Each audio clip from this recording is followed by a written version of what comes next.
Welcome to Short Scale Modelling. This is part 4 of AMT, Stap and Battle Droid. Scale is 1 to 6. In this part I'm going to be carrying on up as well as moving on to a little bit of weathering and painting. So let's jump into this and see how well I get on. I'm moving on to the engine, and there's a couple of little aeroplanes that have to be placed on. There's 4 in total, and each have its own little run to setting, so it's quite easy to fit these. Sometimes you fit these and there can be a little bit of movement and slippage, but because the locations are such that it fits onto the rim and then to the main body, it makes them quite stable. Moving on to the connection joints from the main body to the head of the Stap. First of all, this bracket has to be made up. It's a sort of Y-piece bracket. Now the instructions appear to say that this thing gets fitted in between the main bracket. I found this quite difficult to do, so I'm pretty damn sure the instructions means to fit the bracket in its position first, and this is what I did. Now that you may have noticed that the main bracket is still not made up. This is because, as I said, this goes in between the actual unit itself. It's quite a complicated design, but I found out that it's better to make up the Y-piece bracket first and then place it on. And then for the other section, the 2 main halves, as you can see, I've placed one half onto its joint itself, and then the Y-piece bracket then comes down into a diagonal position and butts up against the main beam. It is convoluted and it can be quite complicated. It's also important to get the main bracket in the right position. If you place one on the wrong side, when you connect both parts together, it will not sit right.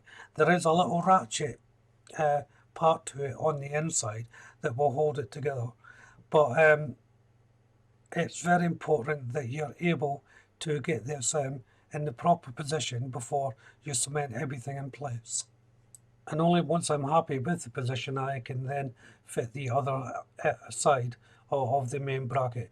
Now it should just push in. You may need a clamp or two just to hold it in position. You can see that the top part's just springing out. So a clamp just to steady it. I mean, you can use your hands if you want, but a clamp is the best way to go. But you can see the middle part sticking out now, and it's got free movement.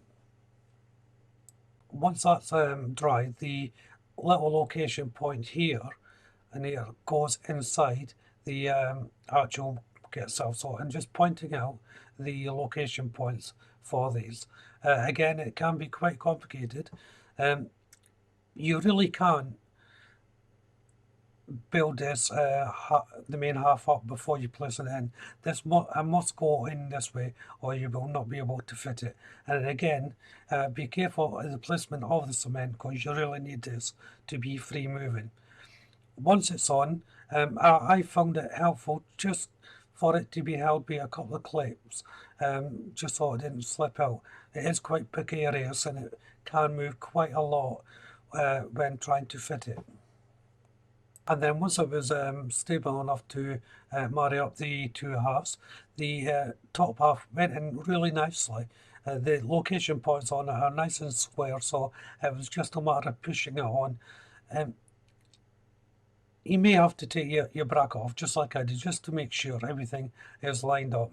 This is a very important part of the build, so you want to get it 100% right. But the fit is really good on this so far. A couple of little niggling issues, but nothing major to worry about. So once everything's in place, I'm just going to take that bracket off to make sure I've still got movement. And as you can see there, everything is moving fine. It is a bit stiff, but you don't want it to be slack. Fit the stabilising platform now while the brackets are still on. I won't interfere with the stabilising platform. As you can see, it just slots right along this runner here. It should just push in, and it's a really tight fit, so you may have to put a little bit of force into it just to make sure everything is in nice and tight. And it's the same with the engines, and just placing them on now. It doesn't matter if the brackets are still on. Um, these are extremely tight, and you will need to press down quite firmly to get these to fit. They can only go in one way as well, so there's no need to worry about if you're putting the correct part on the correct side. They only go in one way, so it's quite easy enough to figure out how it all goes together. So I left everything to dry for a good hour or so, and now I'm putting on the varnish. So I'm using Pledge Clear Polish to initially varnishes. And this is where you'll start seeing the colour of the red-brown rust coming out. So the whole model is going to get the varnish treatment, and this is going to generally take about a good hour, 2 hours to dry. Now this Pledge Clear varnish can dry in 20 minutes depending on how thickly you put it on, but the next process is going to need a good coat of varnish. So if you're doing this, you may have to put on 2 coats depending on how heavy you put the initial coat on, or indeed depending on what type of varnish that you choose to use. And it's the same with the Droid, 1 coat of varnish all over. So after a couple of hours, the varnish is dried, and now I'm applying Umbro's dark grey wash to the model. So this is predominantly in all the ridged areas that I'm putting this in.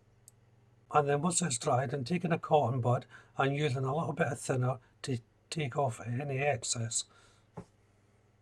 I'll be using that process all throughout the build now, applying the dark wash and then taking the excess off once it's dried with a little bit of thinner. I'm not lifting it all up though. You can see on there there's a little bit of streak marks on there. That's on purpose.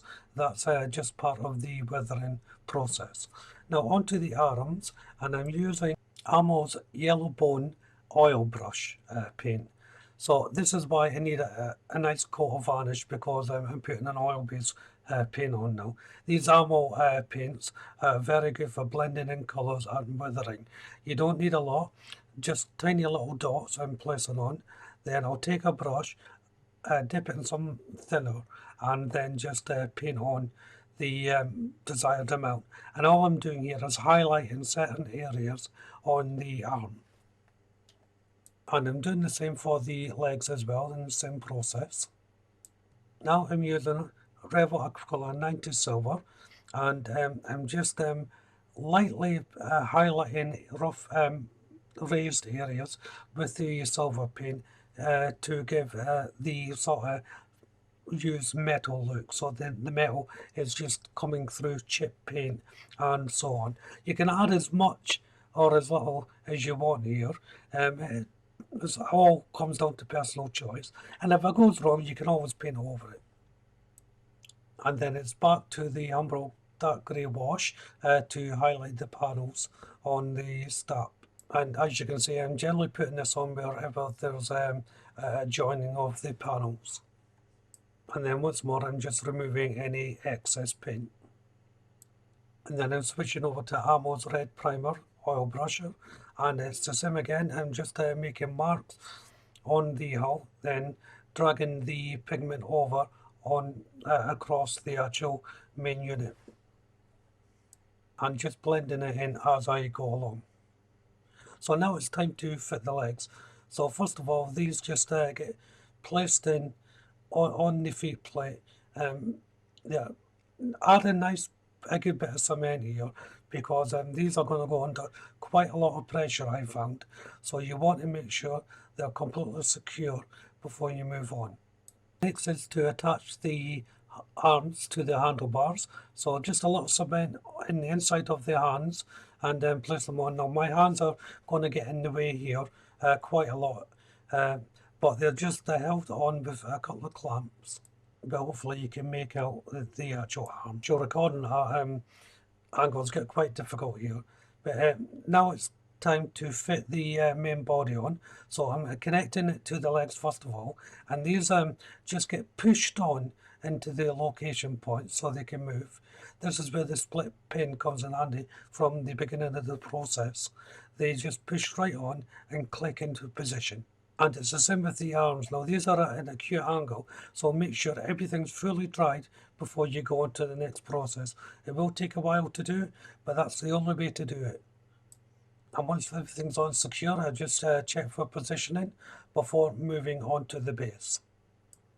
So all I have to do now is connect the base to the model. Now the pin is actually a cut down net needle that I use because I lost the bar, but it's a perfect fit, and the Stap just gets pushed onto it to complete the build. Now it's a terrible angle, and I do apologise for that, but I couldn't get a good enough angle. And this is will end part 4. If you haven't done so already, why don't you check out the channel for my other builds? If you subscribe to the channel, hit that notification bell, that way you'll be kept up to date, not only with this build, but all my other builds as well, of course. Hit that like button, don't be afraid to leave a comment, and of course, you can share the video. But for now, thank you all very much for watching, bye bye.